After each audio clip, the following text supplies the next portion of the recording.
magazine!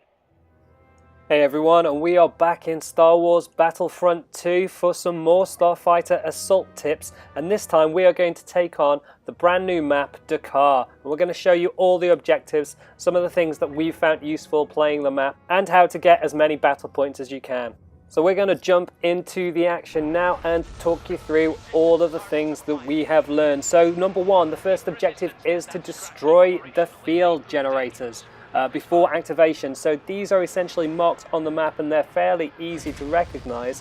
However, they're not always so easy to get to. Now it's quite lucky that this one seems to be face onto me, and the earlier ones are a little bit easier to get to. But as you get later on into the field generators objectives, you'll find that you have to kind of angle around them and come in around to the side to be able to get a clear shot on them. And once you are face onto them, it's a case of unloading everything you've got to take them out as soon as possible. So again, it's just a case of kind of heading into the field generators, getting in as many blasts as you can. Now you can see this one's much more difficult. We're really going to have to angle around to be able to get to it. But if you kind of make sure you kind of steer out and then steer back in, you should be able to get a few good shots in. Now, while it's really important to focus on the objectives because that's what you need to do for a victory when you're attacking here, it's also good to try and take out the odd one or two enemies that get in your way, especially when you're in between objectives. Now the objectives have now moved on to the second objective, which is to take out the field generator cores. So you can see them here and we're just firing everything we've got at them. However, you can see that there's a weird effect as you approach, which seems to destabilize gravity and push you back. Now this is both beneficial and a negative. Number one, it pushes you back so you can get in more hits on the generator cores, but it also means you're kind of a sitting duck. So if you do get fired on, it might be worthwhile just turning out and turning on the enemy. But if you're kind of getting away with it and there's no enemies on you, then you are free to blast, blast, blast to try and get as many of these taken out. And it's a case of avoiding them as you move around and then circling back around to be able to get in yet more hits on the field generator cores. And as soon as all of the cores are taken out, you'll be free to engage the enemies. And it's just a case of angling around all of the debris and all of the space junk that is in the way to be able to find a few people to eliminate. But that doesn't really last very long, and you are on to the next objective, which is to destroy the bunker busters, which are these big beasts flying around here.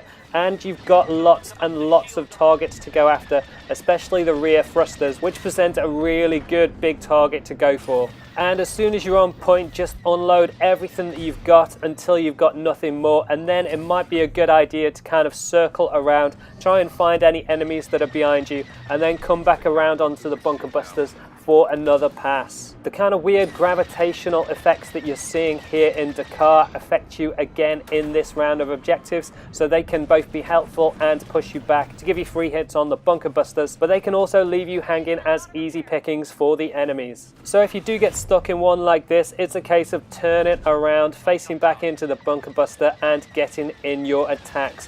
And as always, as they go, you will move on to another objective with an interim period of going after the fighters. But the reality is that on D'Qar, the final objective is to take out all of the other fighters. So while it's saying awaiting further orders, the reality is you'll need to take out everybody before they escape, which makes for an epic final battle to take out all of the fighters. Now to begin with, they might be easy pickings. However, as you get further through the ranks, you'll be left with the strongest and best of the opposition, and they will be pretty ferocious. They'll have all the best kind of cards in place. They will have like reinforced hulls, for example, and they will be very, very fast and difficult to get. So everybody will need to work together to be able to take them out and get in the hits where they can. And this will entail using all of your one hell of a pilot skills to be able to turn, twist and dodge to be able to get in. Even if it's just the odd one or two hits on the enemies, the rest of your team will help to take them out.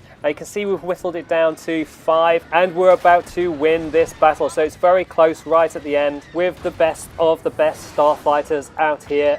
But we are looking very close to victory and with just one person to go it should be just a matter of time. Now sadly we didn't manage to get off our final missile lock, but we did manage to get the victory, and that is the objectives if you are on the attacking side. So now it's time to look at things from the defensive side of things, and obviously that means doing the opposite of what you did previously. So everything that you were attacking, now you've got to defend. However, as with all Starfighter Assault maps, if you're defending, it's all about taking out the opposition and getting in as many eliminations as you can. So the quicker and more of the enemies that you can take out, the quicker you'll get the victory. And that includes these attack markers here. So you can see there are plenty of TIE fighters that are marked up on the map for you to go after and try to eliminate. So just keep on heading over to them, use kind of speed as much as you can, try to avoid all of the debris and all of the space junk,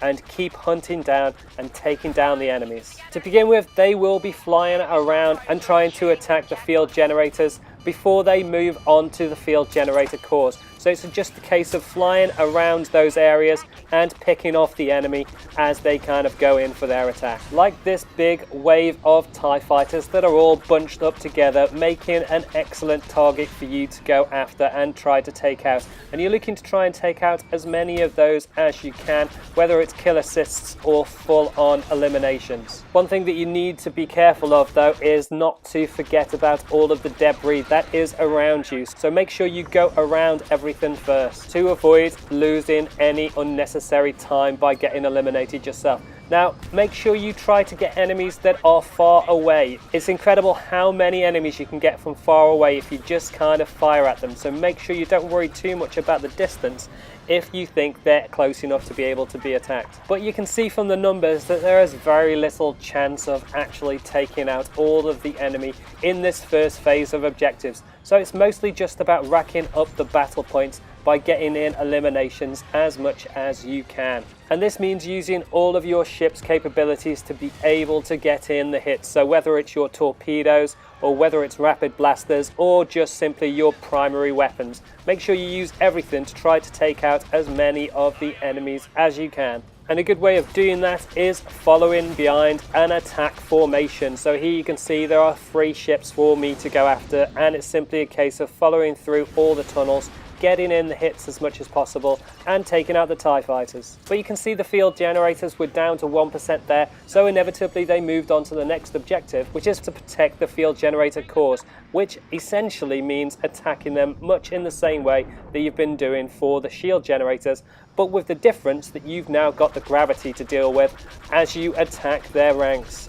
So as we mentioned in the initial half of this tips video, this is both a benefit and a curse for the opposition. So in this case, you're just trying to look for anybody that's caught in some kind of gravity field or anybody that's free and out in the middle of nowhere to be able to take them out. Obviously, these attack signs make it very easy for you to go after them, so it's just a case of managing to try and get in a couple of targets. But as soon as you find yourself into the gravitational field, then things get a little bit weird. And here it's just a case of turning to try to find some other enemy that is also stuck in the gravity field and trying to get in some good hits like we're doing here. So they are pretty much trapped within the gravity field and we are just trying to eliminate them as they fly through. But you can see it can be a little bit tricky, especially with the close quarters that you've got to maneuver in. So just make sure as you go you don't crunch into the side. Now things can also get a little bit frustrating when you're trying to get on a clean shot on the enemy because there isn't actually that much room to maneuver. So just try to follow them through, and if you don't get in all that many attacks, you'll essentially make it more difficult for them to take out the shield generator cores. And once you do get out the other side, you'll be able to eliminate them a hell of a lot easier. So it just goes to show that this is a map that is all about dogged determination, chasing down the enemies and whittling down their numbers. So you can see we're slowly getting them down, and it really doesn't take all that much time for us to get much closer to the victory. Now there's only 13 left to go. We're down to 9% on the generator cores, but if we can take out a few more, then we should be able to get the victory. So keep on going after those TIE fighters and keep an eye on the numbers at the top of the screen to see how close you are. And you can see it's down to 5%, with 6 enemies to go. But at this stage it really doesn't take much to finish them off, and that is the victory in the bag. And that's pretty much it for the defensive side. And that completes our run through of D'Qar from both sides of the spectrum. Hopefully it helps you out and you can win way more battles here. Make sure you subscribe to the channel if you haven't already. Hit that like button, leave any comments below and share online. Cheers guys, goodbye.